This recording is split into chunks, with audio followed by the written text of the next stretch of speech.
Hello everyone, welcome to Simplified Geometry. Today we are going to see sum number 7 from the Lines and Angles Exemplar series. The question says, in figure 6.3, if OP is parallel to RS, an angle OPQ equal to 110 degrees, and angle QRS equal to 130 degrees, then angle PQR is equal to. 4 options is given, we have to find the correct option. So what's the given information? OP is parallel to RS. See, this line OP is parallel to this line RS. This angle OPQ is given as 110 degrees. Angle QRS is given as 130 degrees. We have to find this angle PQR. So we have to write this given information here. See, we have to find this angle PQR. Below and above this angle, there are no lines, not even here and not even here. So we are going to construct a line, and then we will use the properties of parallel lines to find this angle PQR. So what's the construction? Draw a line EF parallel to RS through the point Q. So we have to construct a line through this point Q which is parallel to both these lines, parallel to RS. So this new line will be parallel to RS passing through this point Q. We will draw it neatly again. See, this is the new line, new constructed line. I have drawn with rainbow pencil. You can see it clearly. This is the new line we have drawn. Now what's the first given information? OP is parallel to RS, which was given before. OP, this line OP is parallel to RS. Now we have drawn EF which is parallel to RS, EF parallel to RS by construction. Now see, if OP is parallel to RS and EF is also parallel to RS, see, in the right hand side both RS is there, so that means this left side is also parallel. OP is parallel to EF. So that's why we have concluded OP is also parallel to EF. This line, this is the line OP. Now this line will be parallel to EF.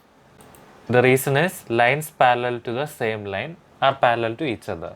Now we will take, you can see a line here PQ. We will take this as transversal. We will take this as transversal. So what will happen? OPQ, this angle OPQ will be equal to angle, this full angle PQF. See, you can see a Z shape is forming here. You can see, right?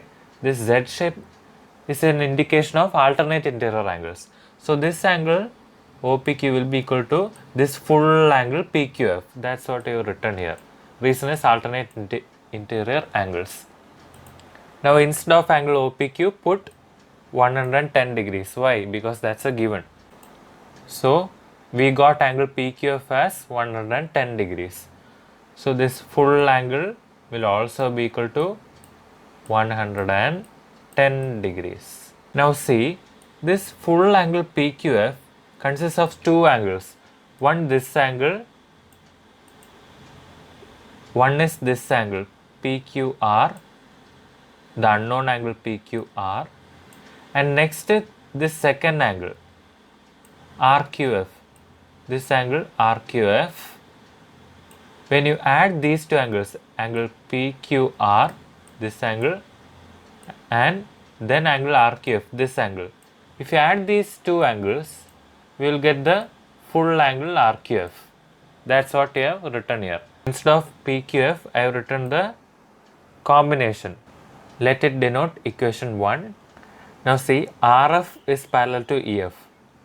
This line RF is parallel to EF, and we will take the longer line as transversal. We will take this RQ as transversal. Now see, angle QRS plus angle RQF equal to 180 degrees. Do you know what's the reason? The reason is, see, this angle QRS plus angle RQF. These are inside these two lines. This angle and this angle is enclosed inside. So these are supplementary angles. You can call it cointerior angles. They are supplementary. This angle plus this angle, when you add, it will be 180 degrees. That's the theorem. Co-interior angles are supplementary. This concept you are using here. Now instead of angle QRS, put 130 degrees because it's given. Now what I am going to do, I want to find RQF. So I want to bring this 130 into RHS. It will become minus 130 degrees. So RQF equal to 180 minus 130, which is 50 degrees. So RQF we found as 50 degrees. Let us mark it here. Now we found this angle as how much? This is now 50 degrees. Now see, this is the equation 1. Now when I write this equation here, I can substitute in place of angle RQF, I can substitute this 50 degrees because we found it. Angle RQF will be now 50 degrees. That's what I have written here. So angle PQR will be this 110. I have to bring this 50 degrees into RHS, right hand side. It will become minus 50 degrees. So PQR will be 110 minus 50 degrees, which is equal to 60 degrees. So we found angle PQR, which is now 60 degrees. So we found angle PQR as 60 degrees. So option C is the correct answer.